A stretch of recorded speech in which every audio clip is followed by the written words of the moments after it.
안녕하세요. 반갑습니다. 허재삼 공인중개사입니다.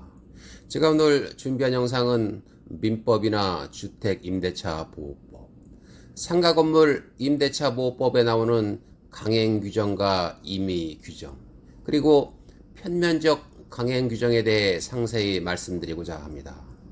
이 세 가지 용어들만 정확히 구분해서 숙지하셔도 많은 도움을 받으실 수 있으리라 생각됩니다. 그럼 본격 영상 시작 전에 구독과 좋아요 부탁드립니다. 새로운 영상으로 보답드리겠습니다. 먼저 주택임대차보호법 제10조를 살펴보면 제10조 강행규정, 이 법에 위반된 약정으로서 임차인에게 불리한 것은 그 효력이 없다라고 나와 있고, 상가건물 임대차보호법 제15조를 살펴보면 제15조 강행규정, 이 법의 규정에 위반된 약정으로서 임차인에게 불리한 것은 효력이 없다라고 나와 있습니다. 강행규정이란 임의규정과는 상대적인 개념으로 당사자의 의사가 있더라도 의사에 상관없이 강제적으로 적용되는 규정입니다. 따라서 당사자의 합의에 의하여 그 적용을 배척하거나 강행규정에 반하는 특약을 할 수 없고, 만약 법 조문을 어길 경우 계약이 무효가 됩니다. 따라서 강행규정은 계약의 양 당사자가 정해진 규정에 무조건 따라야 하며, 이를 어길 경우 국가가 개입하여 무효로 할 수 있다는 얘기입니다. 이는 경제적이나 사회적으로 약자를 보호하려는 취지입니다. 대표적인 것이 임대차의 법정 갱신, 법정 지상권, 물권 법정주의 등이 있습니다.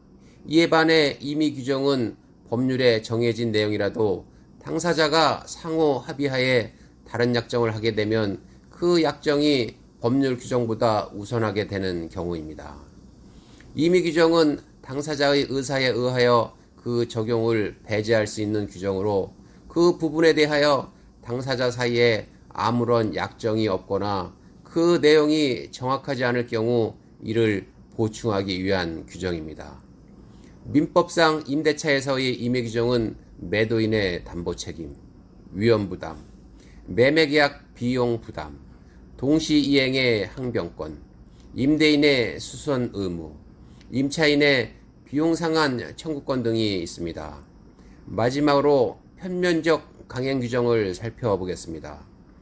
편면적 강행규정은 한쪽에 치우쳐져 있는, 즉 임차인 쪽에 유리하게 치우친 강행규정을 의미합니다.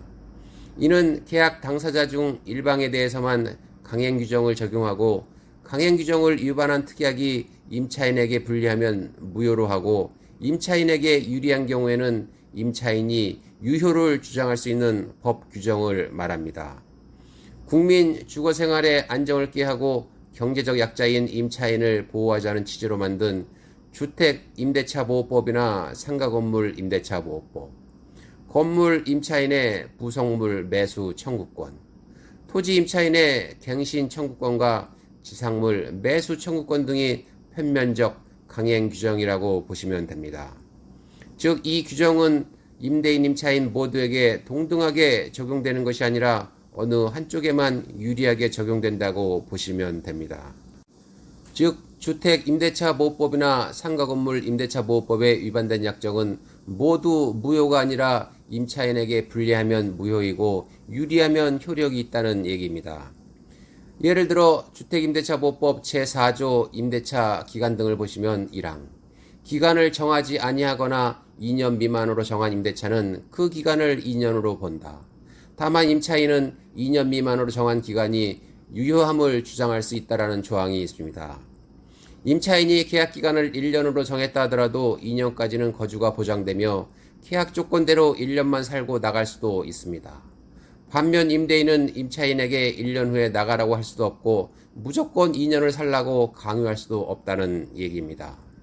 또 민법상 부속물 매수 청구권이라는 것이 있는데, 이것은 형성권으로 갱신 청구 후 임대인이 계약을 거절할 시 일방적인 의사로 청구 가능한 법률입니다. 제가 오늘 준비한 영상은 여기까지고요. 저는 다음 시간에 새로운 영상을 가지고 찾아뵙겠습니다. 감사합니다.